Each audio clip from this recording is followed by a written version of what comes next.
Awesome. Hey, welcome, guys. How everyone? Welcome to Finding Your Flock podcast, episode number 3. Really lucky to have a guest of ours, Jason Lay. Some of you might know him. I got the pleasure of connecting with him and joining a couple of sessions with him in Grand Rapids. And Jason, just to correct me, so you're start with your bio was like qualified Cicerone and beer fanatic. Grand Rapids in 2010, right? Yeah, moved to Grand Rapids in 2010 to marry my wife. And then once I dove into the city, I realized that the quickest way to learn the ins and outs of it was through its beer scene. So I didn't come to Grand Rapids a huge beer enthusiast, but at the time, the scene in the industry was booming. So unless you just absolutely didn't want a part of it, the community kind of sucked you in. Fortunately, it was my speed. And so, and I'm sure we'll talk about this, but I really got to know the city by sitting across the bar from its bartenders and its servers. So, largely thankful to Grand Rapids and its beer for making me feel like home. Yeah, awesome. Yeah, and I've obviously that's how we met, right? I was at your beer tasting, and Yeah. that's obviously how we Yeah. met, right? I was on the other side of your bar, at a beer tasting, which was great. And then obviously maybe people don't know this, but I didn't know there's a whole other side to your career. Obviously, writing, film creating, producing, script writing, and also some stuff like on the sort of philanthropic, sort of mental health kind of side of like getting involved with the community. So really excited to kind of dig deeper on that. And I think, Eric, maybe you just want to start us off and we can just go from there. Yeah, I mean, I wanted to get started in the usual standard way, but now that you mentioned the breweries and like the way you got into the Grand Rapids scene community, it sounds like the path to the heart of the community in GR is through the breweries. I would love to hear how did that get started and like how is there any story that is memorable to you that you're like, I remember when this happened, or like I'm sure there's some sort of story that you tell friends on you getting into the community in GR. The first story that comes to mind, a cultural shock too. Like I don't know, like the first story that comes to mind, blends both accolades for the city and then self-reflection on where I was at that time in my relationship with alcohol. So I had my bachelor party, let's see, June or July of 2010, right before I got married, and we did a brewery crawl. So we rented a bus, and I think we went around to 5 or 6 breweries. Some of those do not exist anymore, but back at that time when I moved to Grand Rapids, I had yet to develop a healthier relationship with alcohol. So right out of the gate, I came swinging hard. So my bachelor party ended with me vomiting in an alley. So, so while I enjoyed literally everything I could get my hands on in the city, it also put me in check that like, hey, if I don't develop some respect for what I'm consuming and this city's culture, like I could ruin my relationship with it really quick. So fortunately, marriage definitely helped me mature, but also what I was doing in the industry, I was working for a restaurant and bar conglomerate. So I was in it daily and nightly. So I was going to be successful in my career and develop some career success in Grand Rapids. Like I had to get my drinking and my socializing in check. So that's probably the first beer related story I have in Grand Rapids. And I'm thankful that it's kind of a double-edged sword.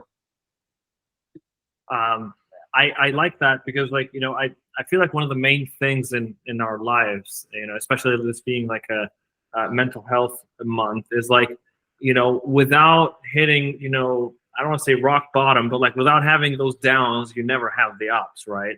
So like it's always good to have those challenges at the beginning that really kind of enlighten you on like, okay, this is what it is. Like I've experienced that when I learned how to drive a car and I got, and like I almost had an accident, at the beginning. Like it was a rainy day, it slid, and then it made me feel like, okay, you gotta be careful, like a roundabout. Right. It just helped me really get an understanding of that and be more careful. Had that not happened, I would have probably, had a much worse experience there. So like what I'm curious about, we talked, off record as well. And it's like, I see that you travel and everything, and you have experiences from different places. And I'm curious about like, what makes GR unique to you? Like what's something that stands out in, like when you come back home, from going to places, is there something that you're like, it's Grand Rapids, like I miss that. Or when you go somewhere, you're like, they don't have this. So I'm biased. And I have a strong opinion about most things. I'm not from this city. Granted, I've been in it for over 14 years, so I've come to love it like home, and it's treated me like home. So I would say when I'm out traveling, which primarily is for my 9-to-5 job, which is also in the beer space, when I come home, the thing I realized I've missed the most while I'm away are the people within the beer community. I've been very lucky to build deep relationships with many of the key players in the local food, drink, and hospitality scene. So I'm reminded by how good we have it here because of the people. But that also doesn't mean that doesn't exist in the cities I've just traveled home from. I just haven't been there long enough to sink my teeth into those communities. But I will tell you, when I'm out, I'm often drinking at that city's breweries or cocktail bars or indie restaurants. And it gives you a really good sense of the city or the community as a whole, because those tap rooms are a cross section of that city's ecosystem, which is like what I'm particularly drawn to. If I have one day in a city and I want to both get a literal and figurative taste of it, while also like ticking a personal passion box, I'm going to a brewery, and in a very short amount of time, I can kind of get a gauge on the dynamic of what the city as a whole is like. I want to just dig into that, because like I think I've been listening to a lot of, being the fact that we're focusing on loneliness, I've been listening to and talking to people like Monica Jang and Simon Heng, and the thing is that the idea of the idea of a deep relationship versus a shallow relationship, right? And I know that we've had conversations in the past, Jason, of like how you have to be selfish about your time, of who you want to choose to spend time with and not.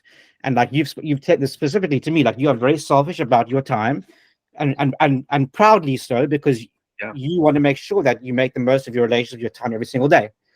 And so when you talk about the deep relationships you've been able to make, like in Grand Rapids, like, do you think you're talking like 5 to 10? Well, because like some people say there's a number of how many deep relationships can you actually maintain versus and how many do you need to keep that fulfillment, right? Of like, I'm deeply connected. Like, so I think you've probably got a mixture of professional deep relationships and like personal deep relationships at the same time. Yeah.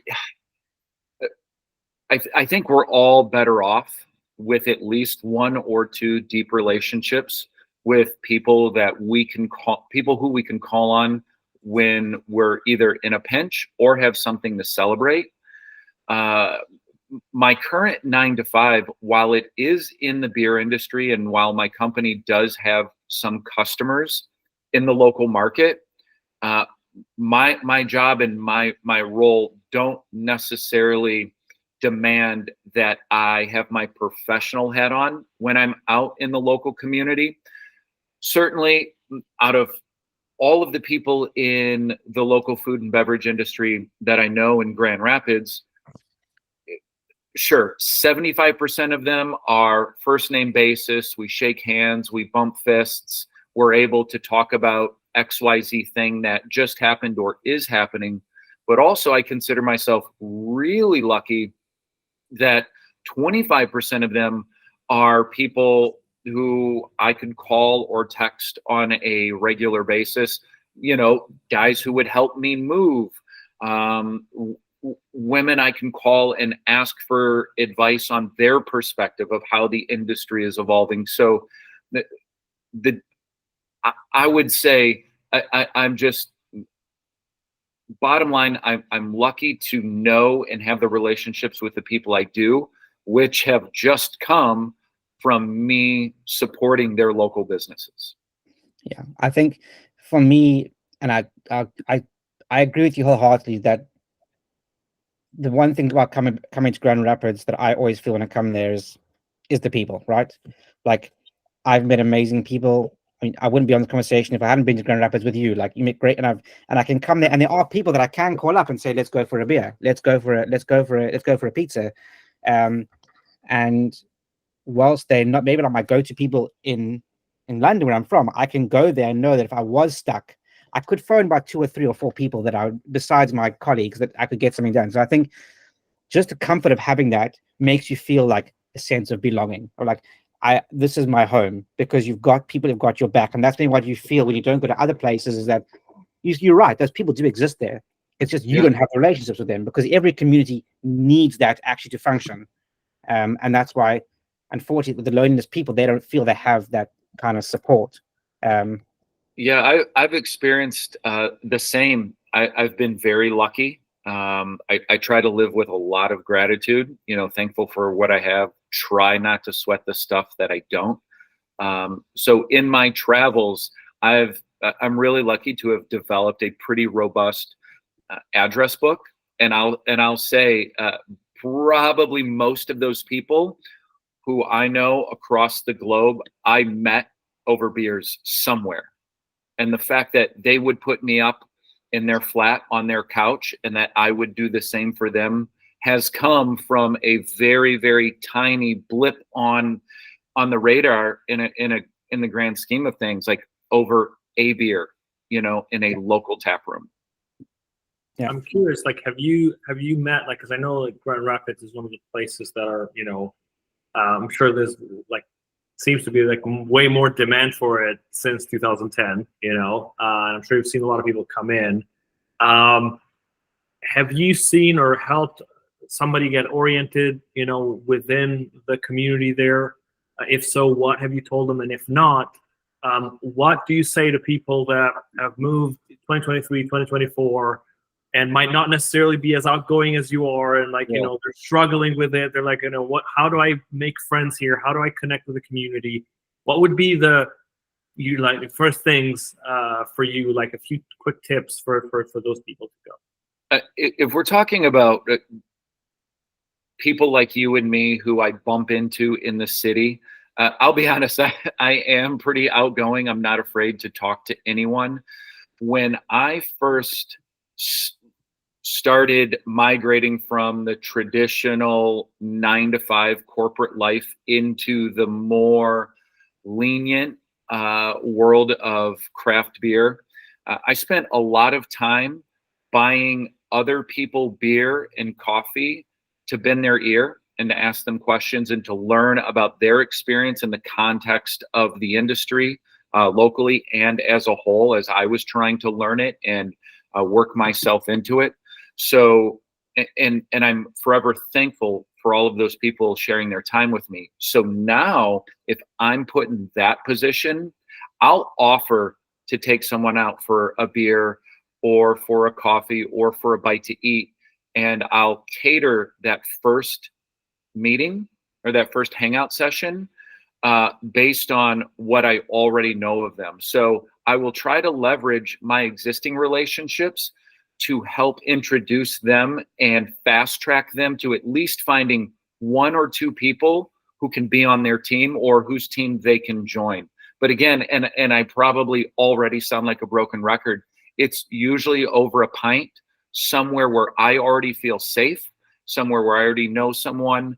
And if I can just introduce person A to person B and let them have it, I've seen that work for almost everyone I've done that to. So that feels good. It's just introducing you to somebody else where there might be a connection or a mutual benefit. And do you think that the number of people coming to GR at the moment actually is increasing? Like you see more and more people entering the communities and like landing and things are growing? Yeah, I mean, if construction and house prices are any indication, the city's growing. I mean, I can it in the 14 years I've lived here, 15, give or take, like I've felt like I've been a part of a growing city. And as someone coming in today, of course, they don't have the historical experience that I might, or someone who's a native of this city. But I think with any place, those who might be intimidated are intimidated in proportion to their own life. Uh, but I think any one of those people, we would all secretly appreciate someone throwing us a life preserver in the water, even if there's no risk of us drowning. But it's nice to know that like you can count on someone to be your buddy when things are a little rocky or unforeseen. Yeah, I think I can't like the more and more I read and try and absorb around things all around these kind of building community, feeling a sense of belonging. Everything you're saying is like makes 100% sense. And like I think what did change things a little bit was COVID, right? Of the pandemic.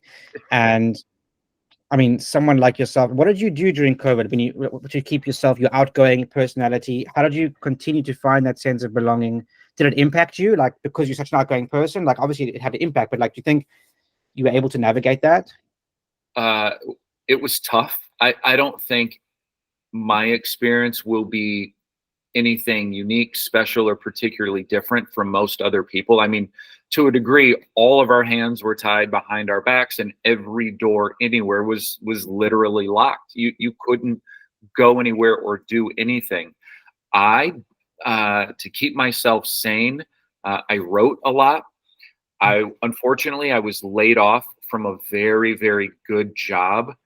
That was a blow. Like that hit me harder than anything because I'm otherwise like I'm a pretty successful person. I'm a pretty marketable person, but I was stuck between a rock and a hard place. So fortunately, I was able to lean on some of my freelance journalism. So I wrote a bunch to kind of keep the wheels greased. I did a lot of virtual happy hours with my friends, domestically, locally, abroad. Certainly not the same, but there was a beautiful connection when you're able to, even though it was through a screen, like look someone in the eye, toast to them, and just like catch up like human beings. But I will tell you, when everything started to get lifted and we reemerged from this forced hibernation, I like going out to eat and drink was such a special treat that like otherwise like we all probably took it for granted. So just being able to go and sit at a bar and order a beer and a burger and then eat it there, like it was crazy. Like we had to relearn what it felt like to be out and to be social again. But like despite my my extrovert nature, I'm also really thankful that I'm pretty confident and comfortable by myself. I I can be a lot to deal with and to be around. And I fortunately really, really like my own company, and I've got enough hobbies to keep myself occupied. I mean, I think like not very many people can say that confidently. I would say like I think that's probably, I was listening to a podcast yesterday, is that there's a lot of talk around, people that say that are lonely or trying to make friends, go out, meet people, but it doesn't really help until you've actually started the journey of self-love, right? So you're like what you're saying now, like is a journey of you love yourself, but you're comfortable in your skin. Totally. You know who Jason is, unapologetically me, Yeah. And this is me. Here I am, and I'm comfortable. And if you want to be in my space, not a problem. And I think that is probably the key, a very strong sort of thing you have in your back pocket, that you have that, because that allows you to take the course whichever way you want and not have to rely on other individuals to fill your cup for you. Yeah. Yeah. You said it. I try really hard to stay humble. It's not like I have anything in particular to be arrogant about, but like I find arrogance probably like the most disgusting quality of a person, other than those who don't use their turn signal or put their shopping carts away at the grocery store. But like self-confidence took, it took like 3 decades, the first 3 decades of my life, to actually solidify as a reliable foundation. But yeah, now like unapologetically, I'm me. I'm not going out of my way to hurt someone, put someone else at risk, or somehow like step on their head to get above them on the ladder. But also that comes with like surrounding yourself with other like-minded people who demonstrate the same empathy and respect and compassion. So it's all reinforced, and certainly COVID exposed it. Like that was all reinforced before COVID.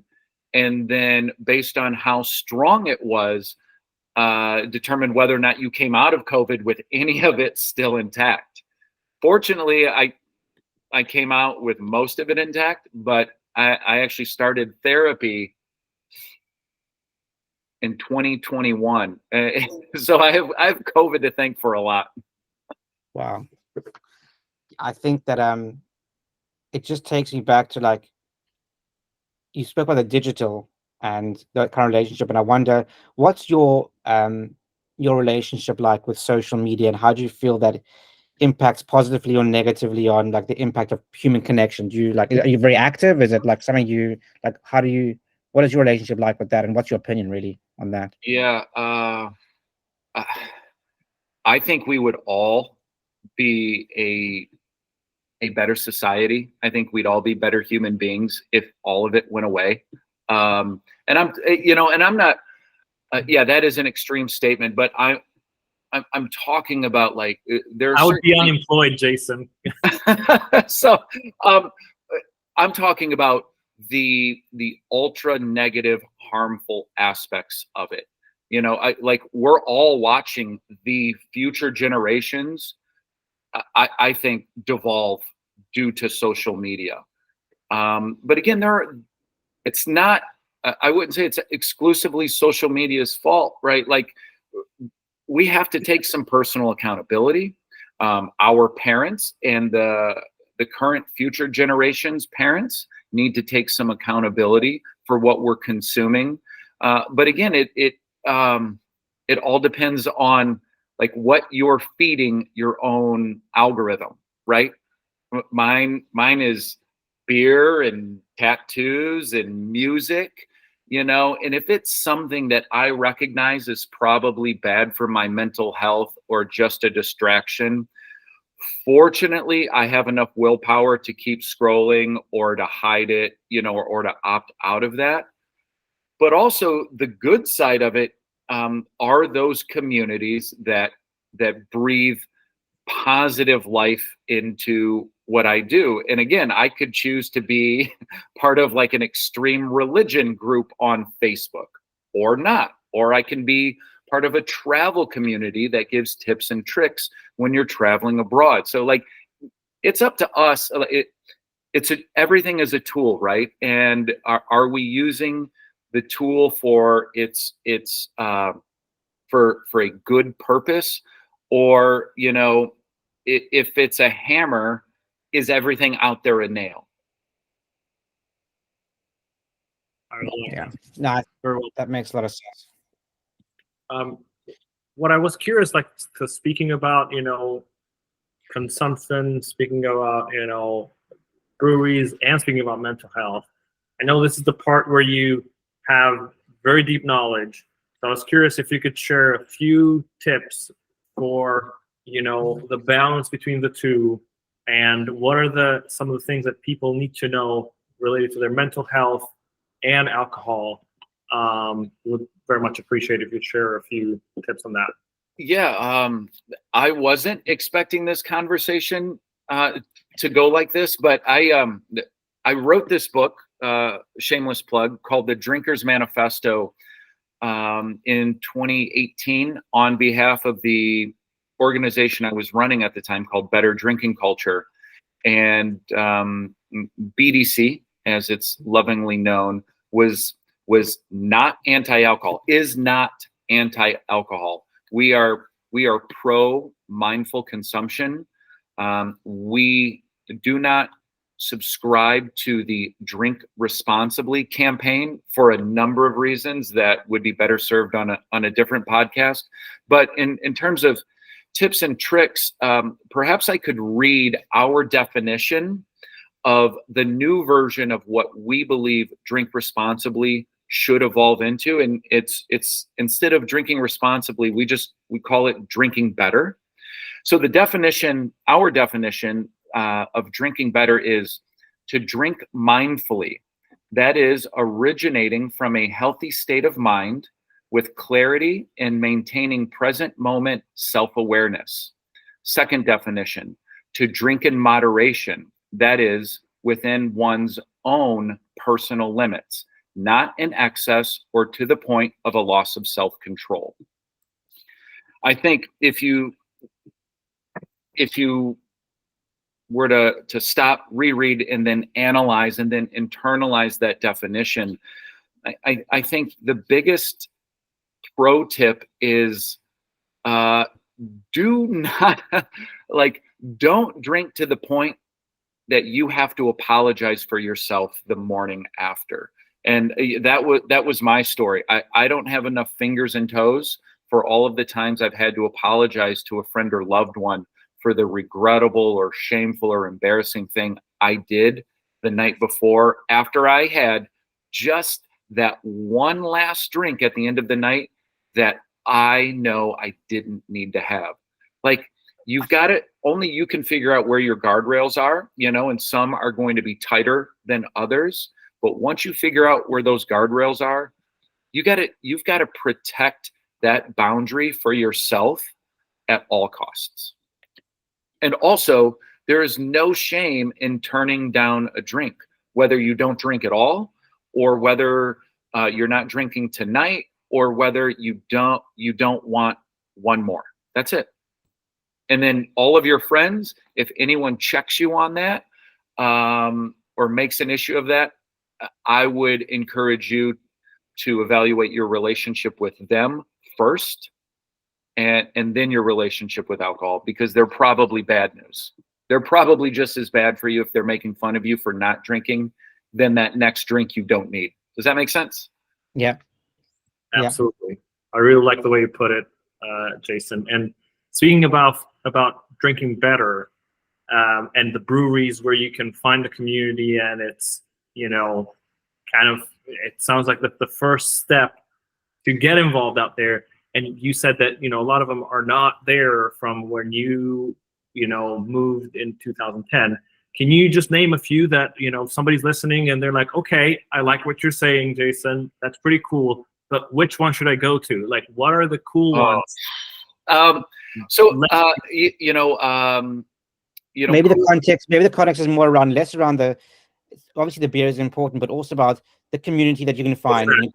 Oh, easy. Yeah. So cool is certainly subjective, and I would tell anyone, while I do know beer very, very well, like I would ask someone, I would first do some recon on what they enjoy drinking and the types of spaces they enjoy being in. But there are three that come to mind that do, I think, a really good job of embracing community. The first is City Built. They're owned by a Puerto Rican guy, Ed, one of my best industry and personal friends. So in terms of his Puerto Rican roots, they press into that really hard in their food menu, in their event programming, and some of their social give back initiatives. So you're very aware of who they are, who they aspire to be. And while they do a lot of Puerto Rican centric things, they are incredibly citywide inclusive. So if you want to see a brewery that really like leans into their roots while also inviting everyone to come in and to learn and experience it, city built. Second is speciation. Their beer program is one of the more unique ones in the city, in the state, certainly in the context of the country. They do a lot of commonly known as sours or wild or spontaneously fermented beer. But very recently, they've gotten in the habit of hosting rock shows, like small concerts in their tap room. So they're developing this new community that is attracted to live music with beer. And it's not your typical like jam band stuff. Like it's very nuanced niche genres. They do a lot of vinyl nights. So if you like beer and you like a little bit more on the obscure side of music, Speciation has been nailing it. And then the last one I think is underrepresented and doesn't get enough credit. They're called Brass Ring. They're a little bit outside of the city. They are known for their English style ales, particularly their cask ales. And if you really want to talk about community, I don't think I've ever seen a brewery do a better job of literally inviting every single person, every resident in its community to visit their tap room by hand.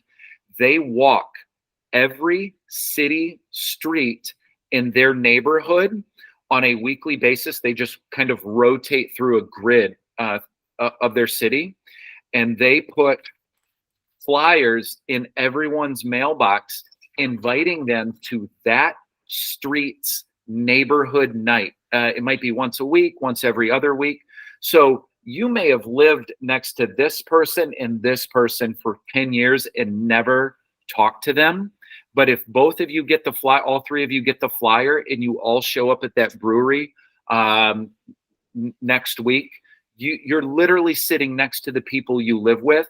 And they're doing that to really just either break down barriers, or build up relationships. So that's Brass Ring. Those three breweries, I think, are really nailing it in terms of creating a community based on either a niche or a universal element that aligns with their brand. I love that.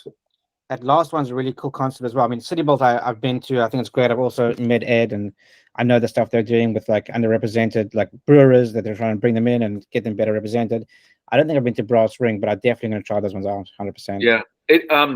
If I may add on City Built, I don't know why I skipped over it, but I'm a huge West Coast IPA guy, and they recently launched a global initiative called Mi Gente, My People, and they've put out their recipe for a West Coast IPA of a beer of that name, Mi Gente. And it's an open invite for any brewery in the entire world to brew their spin on that recipe. And again, it is to raise awareness and to support the inclusion, of brown skinned people like Ed in beer. And it's working really well. And the beer is fantastic. Jason, this was the conversation we had, I think, when I first met, about the difference between what some of the IPAs are looking like in sort of like certain areas. They're not the traditional sort of clear golden. Am I right? Right? They're not that clear golden feel, as opposed to this murky kind of milky kind of look, right? Yeah. So traditionally, IPAs were known as, and sometimes they're still accurately described as, American IPAs or West Coast IPAs. Clear, you can see through them, high bitterness. Most people don't understand the difference between hoppiness and bitterness and juiciness and all of that stuff. And then the emergence of East Coast, Northeast IPAs or hazy IPAs or juicy IPAs. Those really got their start on the East Coast. So now there's this there's this like, there's this rap battle of IPA styles across the country. And I mean, if I had my pick, I would only drink the West Coast stuff. But that's it. That's his preference. And unfortunately, in the current scheme of the market, like I have the currently or the current unpopular opinion when it comes to IPAs. Yeah. But that's all right. I've never cared about being popular. So whatever. I'm going to drink what I like. Amazing. I think one of the other things, Jason said, obviously, Grand Rapids really well. The one thing you said very, very early in the beginning is that if you spend one day in a city, you go and find that tap room. How do you find that tap room? Good question. So I have been keeping a running list of every brewery, cocktail bar, restaurant that I'll ever want to go to. So I have this just growing list, and it's all organized by country, by state, by region, by city. So if I find myself in one of those cities, the first thing I do is I reference my list, because I trust me more than anyone else. I know exactly what I like, and I know where I want to go based on like how many boxes I think that place is going to tick. But I'll be honest, I cross-reference almost every place I go with Instagram. I think Instagram does a universally good job, assuming that the brewery or the brand cares about their brand. I think you can really quickly get a read on the quality, the vibe, the style of the place based on their Instagram feed. So if they pique my interest, if they're visually appealing, I know they care about their brand, which probably means they care about the product and then the guest experience. I think something that, like, I don't know, if you might be the guy that everyone phones when they get to Grand Rapids, like, Jason, where must I go? Right? You probably everyone's I list. get a lot of right? those calls, but it warms my heart. Yeah, because Yeah, I treat it. Yeah, I know I'd be phoning you where to go, and I know that last time we went out, you chose my beer for me. Like, I trust you. Like I know where my bread is buttered when it comes to the beer scene in Grand Rapids, for sure. Right. But like, I think you're probably more on the extreme side of the average person. Like, the average person probably is going to like a Google, or like best bars in Chicago and best bars in Detroit, whatever. I just wonder, like, not everyone has a Jason, right? Yeah, sure. I think first and foremost, you've got to know what you like. And if you're not confident about what you personally like, you at least have to know like where your threshold is, right? Like, are you a person who likes to eat adventurously? If so, then you will probably be happy at most places. But if you are generally the type of person who prefers a small, comfortable box, then also like you're probably as likely to be comfortable in the places you choose, because you're probably going to choose safe spaces. I have a very, very high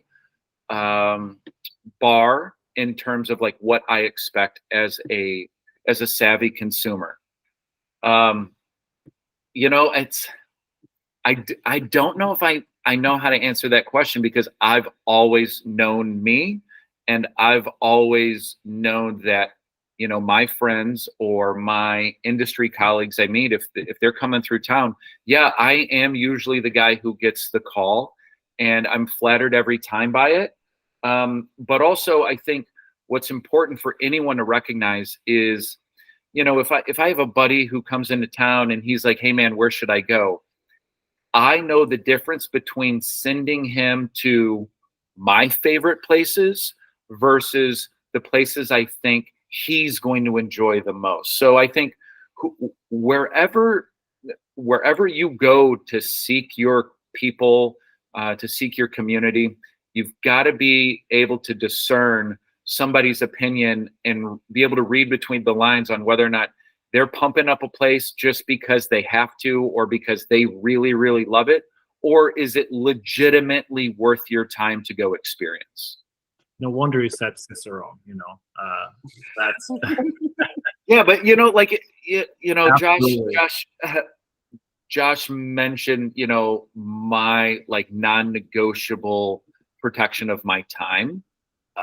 I am not going to leave my house to have a lackluster experience. And if I get to a place and it is not great, not even by my standards, like they'll hear about it. But I'm not going to trash them on social media. Like I will ask to speak to someone there, or I will send an email to that place. Conversely, I think we all need to do a better job of leaving positive reviews. It's really easy to leave a negative review, but tell me where they got it right. Tell me where they hit the mark, you know, and then it's important to know like the name of the person who you had that interaction with, and then like pump them up. So I believe we'll all have a better experience, like if we lean toward the positive, rather than just taking some random person's word for it because he either had an extremely good or an extremely negative experience. You know, it's like a parent who goes on Google for the first time. Like sometimes you kind of have to read through the sponsored links to get to the, you know, the meat and potatoes. Yeah. I go to the 1-star reviews and see, like, you could read through, like, was it just them being frustrated or was there legit a concern there? And when I see like the 1-star reviews, like they're like, okay, it's just a personal thing from these people. I'm like, okay, this place must be pretty good, you know? Yeah. Josh, do you have another question before I jump to my favorite part, which I'll ask you a few questions that are kind of rapid. I could continue talking to Jason for a very long time. Exactly. But Jason, I know Jason's got another engagement to go to, and I wouldn't want to keep him. So yeah, let's fire away. Yeah, I don't think this is going to be the last time we see of Jason. Put it that way. But yes, but yeah, go ahead. Yeah, Jason, I've gone all off track here a lot because, like, you know, your knowledge. I'm like, you know, I want to ask this. I want to ask this. So sure, fire away. So I've got like a few questions. I mean, a few of them I'm going to skip because you already, you know, directly or indirectly answered. But these are like quick, short snippets. So, like, can you describe Grand Rapids vibe or like the scene in 3 words? Like, how would you describe it in 3 words? Oh my gosh, in 3 words? Yeah.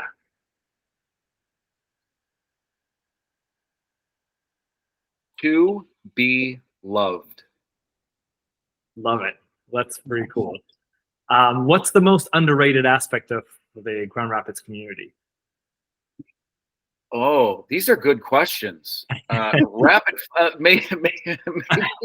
maybe a little sophisticated for my brain to answer rapid fire. Underrated. Those who have been here a decade and know what it was like before it's started to grow the way it has recently. I love it. And the last one, if Grand Rapids was a movie, which one would it be and why? Oh my gosh. That means I've done my work, Josh. You see, like these. Oh, that's a really, really good question. I'm trying to think of like food and beverage movies, right? Oh my gosh. Josh, what do you think? I mean, like you dip in and dip out. I feel I would dip away from the movies. I think I default to a series, and I feel like if Grand Rapids was a series, it would either be Friends or Cheers.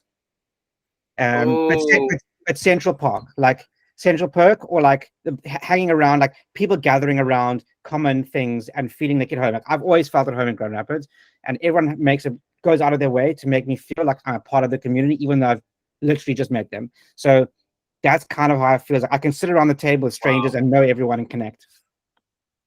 Yeah, you know what? can I use Josh's answer? Because yeah, I would He's a say, smart guy. He passed the ball to you. It's like, okay, what do you? well, I think, yeah, I love the question, but if I was like the head of programming at Netflix and you brought me a screenplay for Grand Rapids, I would agree with Josh, and I would go, you know what? I think this would play out better as an 8-part series, and then perhaps we could tell the story of everyone at the bar, like Cheers, but we do it in a bunch of different iconic Grand Rapids places. Yeah, I like agreed. That's Agreed. Yeah.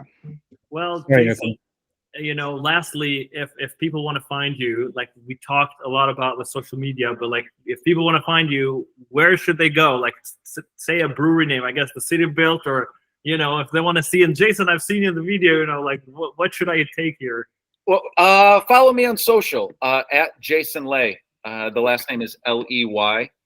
I'm usually posting where I'm at, so if you're following along close enough, you can either catch me where I am or where I've been, or maybe I'll tease where I'm headed next. But it's probably a brewery or someplace that is independent, eating the amazing food that we have. We have a pretty killer food scene locally too.